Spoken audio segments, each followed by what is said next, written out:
Ya, selamat pagi semua. Oke, kita melanjutkan pelajaran kita. Kali ini kita akan langsung belajar mengenai penghitungan pendapatan nasional. Namun sebelumnya Ibu akan menyinggung sebentar mengenai pertanyaan reflektif di pertemuan sebelumnya, yaitu mengenai mengapa umumnya negara berkembang lebih besar GDP-nya daripada GNP-nya. Ya, sebagian dari kalian sudah menjawab dengan benar begitu ya. Di mana GDP negara berkembang itu memang lebih besar daripada GNP. Kenapa? Karena masih banyak warga asing yang bekerja di dalam negeri itu sendiri. Di mana negara berkembang itu kan masih membutuhkan tenaga-tenaga ahli dari luar negeri, sehingga sangat dibutuhkan untuk mempekerjakan warga asing yang memiliki skill yang lebih baik dari warga aslinya begitu ya. Nah, untuk penghitungan pendapatan nasionalnya di pertemuan sebelumnya juga Ibu sudah menyinggung mengenai apa sih rumus daripada penghitungan pendapatan nasional itu begitu ya. Kemudian komponen-komponennya itu apa-apa saja seperti itu. Nah, di sini Ibu membuat satu contoh yang simpel mengenai penghitungan pendapatan nasional. Nah, soalnya jika diketahui suatu negara memiliki produk domestik bruto sebesar 550 triliun, sementara total penghasilan warga asli yang tinggal di negara lain sebesar 65 triliun dan penghasilan warga asing yang tinggal di negara tersebut 40 triliun. Maka berapakah produk nasional brutonya? Nah, di sini yang ditanya itu adalah produk nasional brutonya atau disebut dia dengan GNP atau PNB. Nah, rumus untuk mencari GNP-nya itu adalah GDP dikurangi dengan penghasilan warga negara asing di dalam negeri ditambah dengan penghasilan warga negara Indonesia di luar negeri. Ya, jika suatu negara itu kita sebut dengan Indonesia begitu ya. Nah, langsung saja dimasukkan angkanya. GNP sama dengan 550 ya, GDP-nya 550 triliun dikurangi dengan 40 triliun penghasilan warga negara asingnya yang ada di dalam negeri tersebut ditambah dengan penghasilan warga aslinya sebesar 65 triliun, sehingga jika dikurangi GDP dengan penghasilan WNA-nya itu 510 ditambah dengan 65 sehingga GNP-nya totalnya 575 triliun. Seperti itu. Ya, Ibu berharap kalian sudah paham. Nah, kemudian ada contoh soal yang lain. Nah, contoh soal yang ini yang diketahui itu sudah diketahui, GNP-nya sudah diketahui, kemudian transfer payment-nya juga sudah diketahui dan lain sebagainya, sehingga yang ditanya itu adalah berapakah disposable income-nya atau DI-nya. Nah, sesuai dengan rumus yang Ibu buat sebelumnya ya, rumusnya itu kita tuliskan dulu GNP-nya. Nah, berapa GNP-nya? 770 miliar ya. Kemudian dikurangi dengan penyusutannya 77 miliar, sehingga jika dikurangi hasilnya 693, dan setelah itu dikurangi dengan pajak tidak langsung sebesar 95 miliar, sehingga hasilnya yaitu NNI sebesar 598 miliar.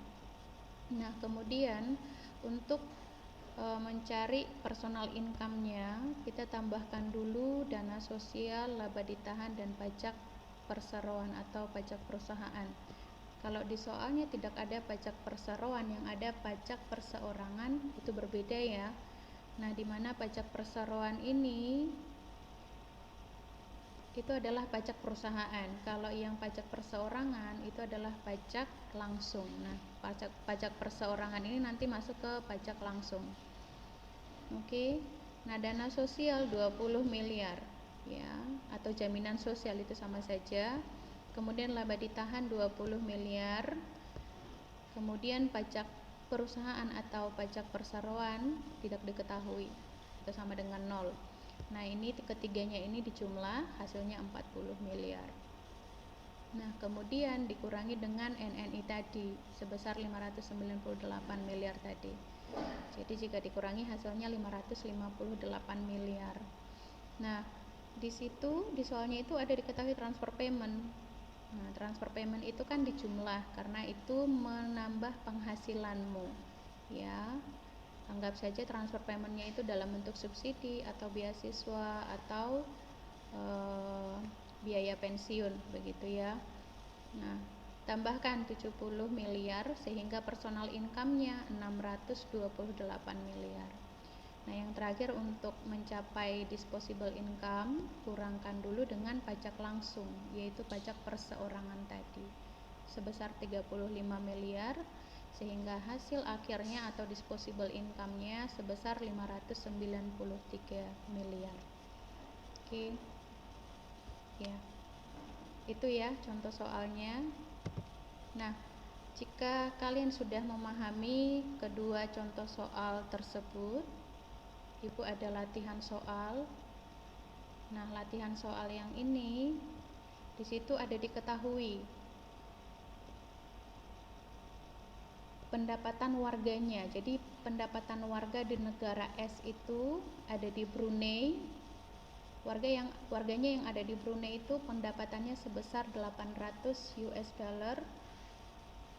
Kemudian yang ada di Malaysia 850 US dollar. Kemudian Kamboja 670 US dollar. Nah, negara tersebut juga mencatat pendapatan WNA di negaranya. Warga negara asing di negaranya juga punya pendapatan, begitu ya.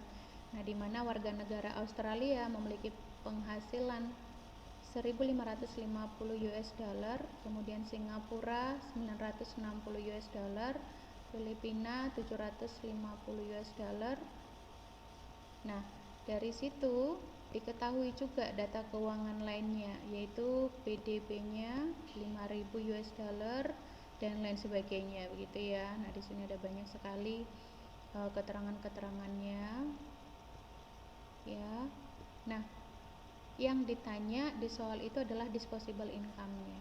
Nah, berarti kalau ditanya disposable income, maka harus menggunakan semua rumusnya, begitu ya. Jika di contoh soal yang ini GNP-nya sudah diketahui, namun kalau di latihan soal ini GNP-nya belum diketahui. Jadi yang diketahui itu masih cuman PDB-nya atau GDP-nya, begitu. Sementara di soal ini diketahui pendapatan warga negara asing yang ada di dalam negeri, kemudian diketahui juga pendapatan warga negara aslinya yang ada di negara lain. Jadi itu kamu jumlahkan dulu pendapatan warga negara asingnya, kemudian pendapatan warga negara aslinya. Ya, seperti itu, sehingga kamu bisa menggunakan rumus yang ini. Seperti itu, ya. Ya. Jadi jawaban dari latihan soal ini silakan kamu kerjakan, kemudian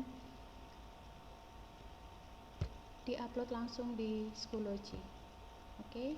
Ya, sampai di situ penjelasan dari Bu Eva.